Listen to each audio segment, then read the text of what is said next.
The man you know but journey you don't. तो आज मैं मिलाने जा रहा हूँ आपको उस शख्सियत से जहाँ पे मैं बैठा हुआ हूँ। ये गया की भगवान बुद्ध की धरती है। एजुकेशन के मामले में, ज्ञान के मामले में आप सभी को पता है, लेकिन मैं उस हीरो से मिलाना चाहता हूँ जिसको आप लोग नाम से जानते हो, एकेडमी, आईएएस एकेडमी जानते हो, लेकिन जर्नी किस तरह की रही सर की, उसके बारे में जानने की कोशिश सबसे पहले करेंगे। तो सर कुछ बताना चाहेंगे सर आप अपने बारे में? नमस्कार सबको पहले मेरी तरफ से। और जैसा कि आप सर ने अभी कहा इन्होंने कि आईएएस एकेडमी की कोई जो है मतलब किसी भी तरह से कहा जा सकता है कि पहचान की जो है मोहताज नहीं है। एक्चुअल में आईएएस एकेडमी का जर्नी जो शुरू हुआ वो 2010-11 से शुरू हुआ।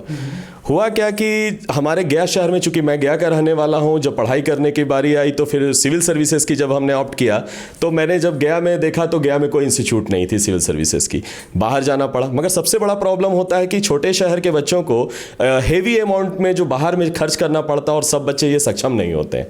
तो ऐसी स्थिति में जब हम बाहर गए पढ़ने, काफ़ी सारी समस्याएं का सामना करना पड़ा। और जब 2010-11 में मैं गया आया तो मुझे ये समझ में आया कि गया में जो है सारी चीज़ की तैयारी होती है। IITian बनते हैं पटवा टोली से अच्छे बच्चे, काफ़ी कैट में हो सकते हैं, क्लैट की तैयारी करवाते हैं, मगर एक सिविल सर्विसेज के कोचिंग का अभाव था। तो मैंने 11 जनवरी को अपने कोचिंग को स्टार्ट किया और बस एक ही पर्पस था, जो मेरी असफलता है उसका जो एनर्जी एफर्ट है वो बच्चों की सफलता में लगा दिया जाए। और इन्हीं कारणों से हमने जो है यहाँ पर तैयारी शुरुआत किया। आज तो काफ़ी लंबा समय बीत चुका है और कई बच्चे इससे लाभान्वित हो चुके हैं। मगर आईएएस एकेडमी एक पर्पस को लेकर चल रहा है। वो पर्पस ये है कि बच्चे केवल आईएएस या बीपीएससी में या सिविल सर्विसेज में सफल ना हो, बल्कि एक अच्छा इंसान बने। और अच्छा इंसान तभी बन सकता है जब उसे सभी चीज़ का नॉलेज हो, क्योंकि शिक्षा जो है वो हमेशा काम करता है। और शिक्षित अगर व्यक्ति हो गए, शिक्षित हैं अगर, तो सबसे बड़ी समस्या होती है कि भाई रोजी रोटी चलाना। हो सकता है वो डिफरेंट फील्ड में जाए, मगर जो आदर्श जो शिक्षाएं हैं प्राप्त करता है वो उनके लाइफ में हमेशा के लिए वो काम करता है। जैसे फॉर एग्जांपल अगर हम हिस्ट्री पढ़ रहे हैं और अतीत का अध्ययन कर रहे हैं और सपोज डैट गांधी हैं, या फिर हम लोग बात कर रहे हैं रविन्द्रनाथ टैगोर के बारे में बात कर रहे हैं, तो रविन्द्रनाथ टैगोर का विचार क्या है और वो हमारे लाइफ में जब नजर आता है तो बिल्कुल अलग होता है। तो स्वाभाविक है इन सब चीज़ों से हमेशा प्रेरणा मिलती है। और यही प्रेरणा जब हम जानते हैं तो बच्चों को भी मिलना चाहिए, ताकि ये जो नॉलेज है कभी भी सिमट नहीं पाए, बल्कि इसको एक्सप्लोर किया जा सके। तो जैसा कि आपने बताया सर कि आपकी जर्नी इस तरह से शुरू हुई कि यानी असफलता के बाद बच्चों को कैसे सफल किया जाए, और जो असफलता के बाद जो एनर्जी फूट कर आता है बच्चों में उसको कैसे लगाया जाए। क्योंकि असफलता भी एक बहुत मेहनत लोग करते हैं तो भी असफल थोड़े कुछ चीज़ों से होते हैं, थोड़े बहुत मार्क्स से होते हैं, कहीं ना कहीं कुछ ना कुछ कंडीशन रह जाती है जिसकी वजह से लोग असफल होते हैं। तो मैं जानना चाहूँगा सर, आपने यहाँ पे आईएएस एकेडमी को खोला और बच्चों को आईएएस बनने के लिए सबसे पहले जो सपना होता है लोगों का बनने का, जो भी लोग बचपन से देखते हैं, कुछ लोगों के माता पिता भी बच्चों को सिर्फ आईएएस बनाना चाहते हैं। तो आपने जब यहाँ पे शुरुआत किया अपने आईएएस एकेडमी का, तो यहाँ के पेरेंट्स का, यहाँ के बच्चों का क्या रुझान रहा? बच्चे जब आपके पास आते थे तो क्या आईएएस का ही ड्रीम लेकर आते थे, या कुछ ऐसे भी बच्चे आते थे कि जो कि हमें कुछ भी मिल जाए चल जाएगा? जैसा कि आपने पूछा कि बच्चे जो है हमारे पास किस तरह के आते हैं, किस तरह के लेवल, और गार्जियन का क्या इंटेंशन है। देखिए, गार्जियन तो नो डाउट हर गार्जियन चाहते हैं कि मेरा बच्चा जो है अधिक सफल हो, कीर्तिमान स्थापित करे, अपने शहर का, अपने घर का, अपने माता पिता का नाम रोशन करे। तो गार्जियन तो एक पॉजिटिव इंटेंशन से हमारे पास हमेशा है। मगर सबसे बड़ी चीज़ है कि वो करवाना तो चाहते हैं, मगर बाहर में जब फीस की बात होती है, बच्चों को अच्छे शिक्षा की बात होती है, तो काफ़ी कॉस्टली हो जाता है। तो वैसे गार्जियन को जब एक आईएएस एकेडमी खुला तो उनको एक प्लेटफॉर्म नजर आया कि मंथली फीस पर भी तैयारी की जा सकती है। शायद यही कारण है कि मैंने भी आज तक कहीं से कोचिंग नहीं ली। क्योंकि रीज़न क्या था, जब मैंने तैयारी स्टार्ट करने की बात की, दिल्ली गया तो वहाँ पर कोई 50,000 फीस बोलता है, कोई 1 लाख रुपया बोलता है। अब चूंकि जिस गार्जियन की आमदनी नहीं है वो बच्चे को कैसे पढ़ा सकेंगे। तो पहले तो ऐसे गार्जियन आते हैं हमारे पास में, ऐसे बच्चे आते हैं जो करना तो बहुत कुछ चाहते हैं मगर उनके पास संसाधन की कमी है। स्वाभाविक है, वो चीज को जुटाता है हमारा आईएएस एकेडमी, ना केवल पढ़ाई के लिए बल्कि साथ में मॉरली बूस्ट भी करते हैं। लाइब्रेरी भी है, शायद लाइब्रेरी कल्चर अब गया में बहुत डेवलप हुआ, मगर हमारा लाइब्रेरी 2011 से काम कर रहा है और बच्चे यहां पर लगभग 10 घंटा 12 घंटा बैठ कर तैयारी कर रहे हैं, मेहनत कर रहे हैं। आखिर वो बच्चा क्यों क्यों यहाँ पर आके मेहनत कर रहा है? सबसे पहला रीजन है कि भाई उनमें जज्बा है, करना चाहते हैं, उनके गार्जियन जो है उनको सपोर्ट कर रहे हैं, भले फाइनेंशियल नहीं कर रहे हैं मगर मनोवैज्ञानिक तौर पर कर रहे हैं, काफी उनको मदद कर रहे हैं। स्वाभाविक है बच्चे अच्छा कर रहे हैं, मगर कुछ ऐसे बच्चे भी आते हैं, स्वाभाविक है कि तैयारी कर लेते हैं यहां से, जैसे होगा होगा, फिर दिल्ली जाएंगे, वहां अच्छी एजुकेशन कर लेंगे और हम आईएएस बन जाएंगे। तो वैसे बच्चे निकल नहीं पाते हैं, क्योंकि एक सबसे बड़ी बात होती है, कोई भी शिक्षक हो, चाहे दिल्ली का हो, गया का हो, पटना का हो, शिक्षक शिक्षक होता है। वो हमेशा अपने छात्रों से चाहता है कि उसका जो अंदर का जो एनर्जी है, पोटेंशियल, उसको निकलवा दे। तो वो काम गया में भी हो सकता है, बड़े शहरों में भी हो सकता है, मगर गया में अगर आज की डेट में इंटरनेट है, ग्लोबल हम लोग होते जा रहे हैं, स्वाभाविक हर रिसोर्स है। अगर बच्चा कोई दुहाई देता है कि दिल्ली जाएंगे तभी रिजल्ट होगा, ऐसा कुछ नहीं है। जो बच्चे करने वाले हैं वो अपने सेल्फ स्टडी के माध्यम से भी कर सकते हैं। बस एक गाइडलाइन की जरूरत होती है, एक अच्छे प्रॉपर कोच की जरूरत होती है, और टीचर के साथ साथ गार्जियन का भी मॉरली बूस्टर। तो कुछ ऐसे बच्चे आते हैं, थोड़ा उसमें बचपना होता है, शायद इसी कारण से इस तरह का विचार रखते होंगे मन में। कुछ ऐसे बच्चे भी आते हैं कि सिविल सर्विसेज की तैयारी कर लेते हैं, कुछ ना कुछ नौकरी मिल ही जाएगा। चलिए, वैसे बच्चे भी बिल्कुल सफल होना चाहिए, मगर जब उनके मन में हमारे पास आते हैं तो हम लोग एक आईएएस का जो कीड़ा होता है जो मन में डाल देते हैं। स्वाभाविक है जब वो दरोगा बनते हैं या कोई और अदर कंपटीशन को क्रैक करते हैं, फिर भी उनका मन जो है हमेशा कचोटते रहता है कि क्यों ना हम कर सकते हैं सिविल सर्विस। जब हमने पढ़ाई की है, सर ने उसी तरह से शिक्षा दी है, तो बिल्कुल वो बच्चे आगे चल के भी सफल होते हैं। ऐसे कई बच्चे हैं जो पहले क्लर्कल जॉब में गए और आज की डेट में वो आईएएस की तैयारी कर रहे हैं और बीपीएससी में क्वालिफाई भी कुछ बच्चे लोग किए हैं। तो स्वाभाविक है बच्चे सारे अच्छे होते हैं, एक गुरु का और एक गार्जियन का हमेशा रोल होता है कि उनको अच्छे से अच्छा मार्गदर्शन दिया जा सके। हो सकता है तत्कालिक समाज और परिस्थिति में बदल जाते हैं, भटक जाते हैं, मगर वो भटकाव जो है क्षणिक होता है अगर उनमें अच्छे से एनर्जी भर दिया जाए कि भाई अच्छा करना है, एक आईएएस ही नहीं करना बल्कि एक अच्छा इंसान बनना। स्वाभाविक है वो अपना मार्ग खुद चुनना शुरू कर देते हैं और निरंतर वो सफल होते जाते हैं। बच्चों के मन में एक प्रश्न रहता है जो कि काफ़ी सामान्य प्रश्न है, कॉमन है।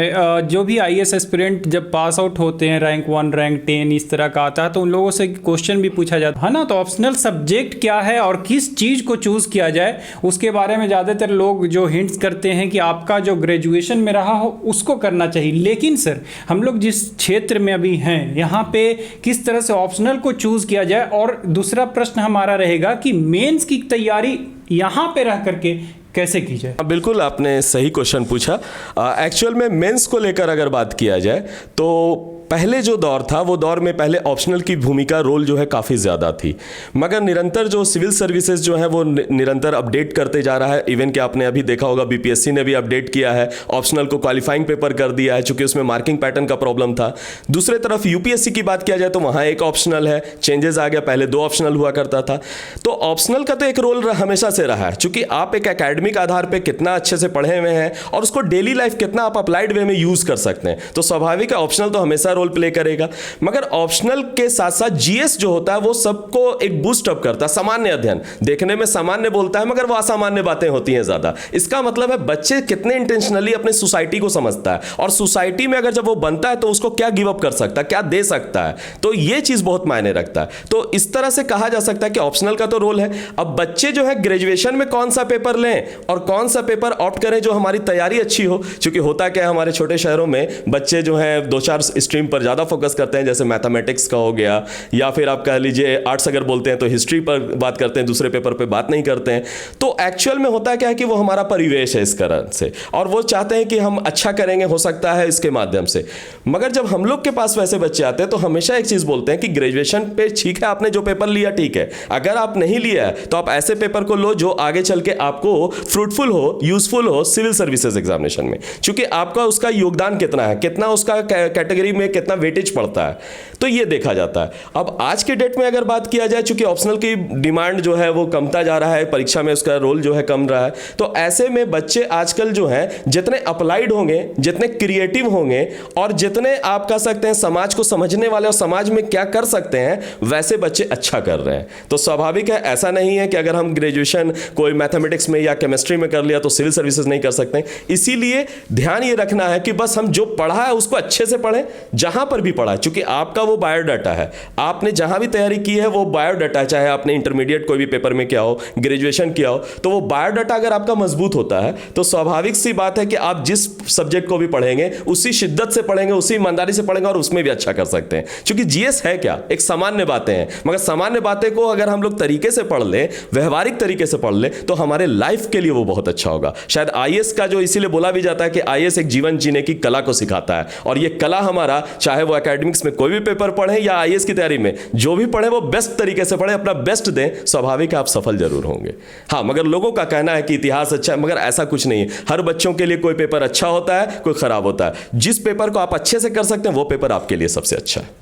हाँ बिल्कुल, गया शहर हो या फिर बाहर की शहर हो, हर जगह आप, चूंकि आपने पिछले क्वेश्चन में पूछा गया में कैसे, एक्चुअल में देखिए गया अब वो गया नहीं रहा। चूंकि ऐसे भी पहले इन्होंने इंट्रोडक्शन में कहा भी आपने कि ज्ञान की धरती है भाई, तो इसके लिए तो ये नहीं कहा जा सकता कि गया में नहीं हो सकता। और आजकल इंटरनेट और डिजिटल दुनिया है, स्वाभाविक है कहीं से भी बैठ के आदमी कहीं पर भी तैयारी कर सकता है। तो ऐसा नहीं कि गया में नहीं तैयारी हो सकती है। अब सबसे पहले देखना क्या है कि हमारी कमजोरी क्या है। कोई भी स्टूडेंट अगर मेंस या पीटी किसी चीज की भी तैयारी, सिविल सर्विसेज की शुरुआत करता है, तो सबसे पहले अपने बारे में वो सोचे कि हमने जो पढ़ाई किया है वो पढ़ाई किस तरह से किया है।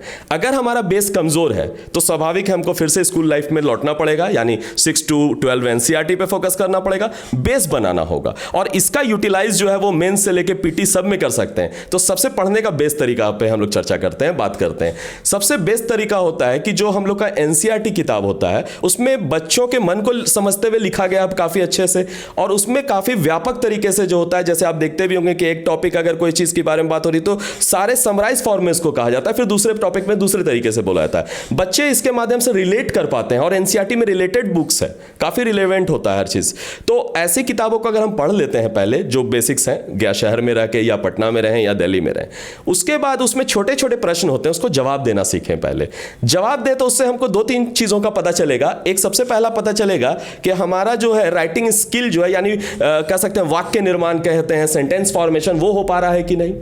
और उसके बाद जो क्वेश्चन पूछा जा रहा है उसका हम जवाब टू द पॉइंट दे रहे हैं कि नहीं। ये 2 चीज से हम अपनी शुरुआत करें। उसके बाद जैसे ही हम अच्छे लेवल पर आने लगे, स्वाभाविक है आप आर्टिकल लिखें, पेपर में भी आप, एक आता है जनता का कॉलम आता है, उसको माध्यम से लिख सकते हैं, उससे अपने आप को तोल सकते हैं। कुछ कुछ पत्रिकाओं में आता है जिसमें प्राइज वाइज भी दिया था, बच्चे से प्रोत्साहित भी होते हैं। और साथ ही साथ आप कुछ आजकल इंटरनेट पर काफी क्वेश्चंस भी होते हैं, तो आप टॉपिक रिलेटेड जो भी रिलेवेंट बुक है उसको पढ़ें, एनसीईआरटी को पढ़ें और सेल्फ स्टडी करके वो लिखना शुरू करें। इसके अलावा जब हम लिख लें तो सबसे बड़ा प्रॉब्लम आता है कि हम सही हैं कि गलत हैं।